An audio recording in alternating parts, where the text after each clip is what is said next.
Assalamualaikum warahmatullahi wabarakatuh. My name is Muhammad Hakim bin Nusham and my metric number is 01DDT23F1114. So in this video I will be talking about question 1 and question 4.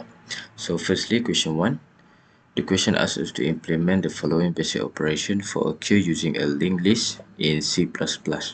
So A, create a queue, initialize an empty queue. B is empty, check if the queue is empty. C, end queue, add an element to the end of the queue. D, dequeue, remove an element from the front of the queue. And E, display, print all elements in the queue. Write the C++ code for each of the above operation. So let's move on to the coding. So A, create queue, struct queue, integer front rear, integer list array for my queue front equal to 0 and my queue rear to equal to 0. So front integer front and rear disk for front, this keep track of the front of the queue, and rear this keep track of the end of the queue. And why do we do list array for? This array can hold up to 4 integers representing the elements in the queue, and my queue is an instance of this queue. Okay, so let's move on to the B is empty. So in here we do a selection coding. So if rear is 0, the function returns 1, indicating the queue is empty. Otherwise it returns 0, meaning the queue contains elements. So now C and Q, it is the data 12. If my queue rear equals to 4, C out queue is full. Else my queue.list, my queue.rear data, my queue rear plus plus. So in here, it checks if rear has reached the maximum index 4, meaning the queue is full. If rear is less than 4, it adds data to list at the position indicated by rear. Then increments rear to point to the next empty position. Finally, it sets front to 0, which is the default start position. And next, dequeue. So in this coding, it checks if your rear is 0, which indicates the queue is empty. If the queue is not empty, it outputs the element at front and increments front to point to the next element. Finally, it resets rear to 0, which isn't typical for a QDQ operation, as it will clear all elements. And lastly, which is display function. So this display function will print the elements in the queue. If the queue is empty, it outputs queue is empty. Otherwise, it iterates through the queue, printing each element's data value. Okay, that's it for question 1. Okay, my name is Muhammad Ismail Hamis bin Muhammad Fazil. My matrix number is 01DDT23F1088.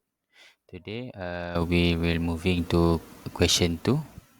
Okay, question 2, we have first, create a queue. So we create the head.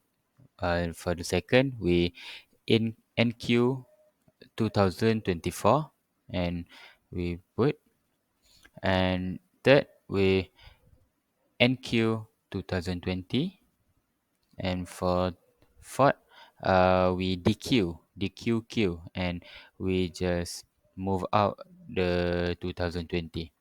And for the next one is we NQ 1969, and we DQ back, and we just DQ the 1969. Okay, let's move on to the question 3. For the question 3,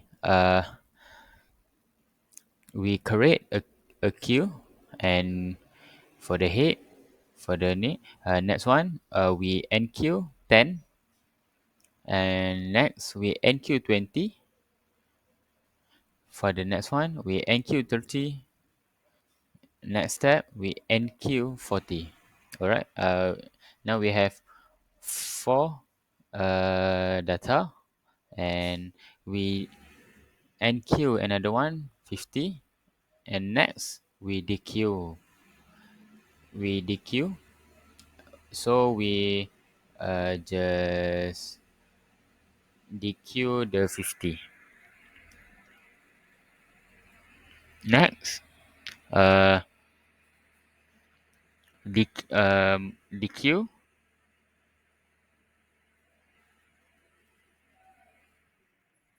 Next, we DQ again. So we just pop up 40. And next, we NQ 60. We NQ another 70.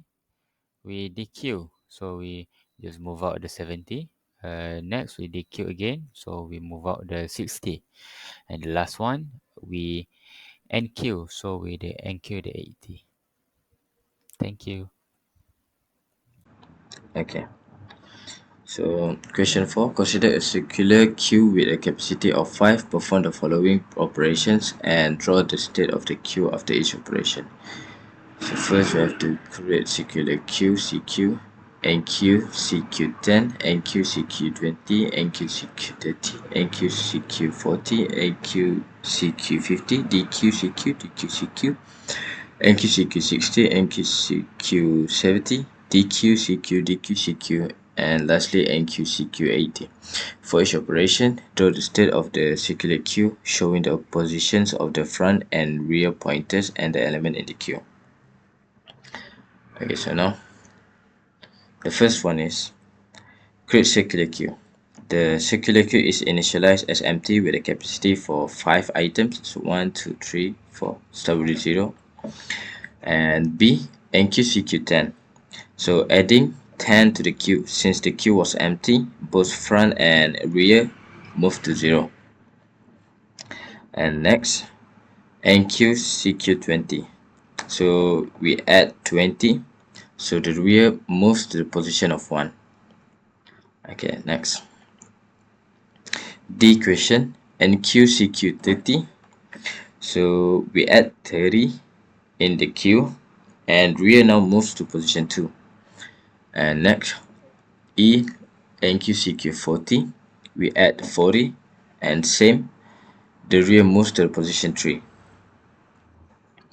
And again, NQCQ50. We add 50 and the rear moves to the position of 4. Okay, moving on to the next question. Okay, so G, DQCQ. So we remove the 10, front advance to position 1, freeing up the first slot. So this one is free. Okay, next, H, DQCQ. We remove 20 from position 1 and the front moves to position 2. And next, NQCQ60. So we add 60. Since the queue is circular, rear wraps around to the position 0. So from 4 to 0. Okay, next question. The question asks us to NQCQ70. So we add 70 to position 1 and the rear also moves to position 1. Next, DQCQ. We remove 30 and front moves to position 3. Next, DQCQ. Again, we remove 40 and the front moves to position 4. And lastly, the question asks to NQCQ80. So we input 80 into position 2 and the rear moves on to the position 2. And then the front goes to position 4 like before. Thank you.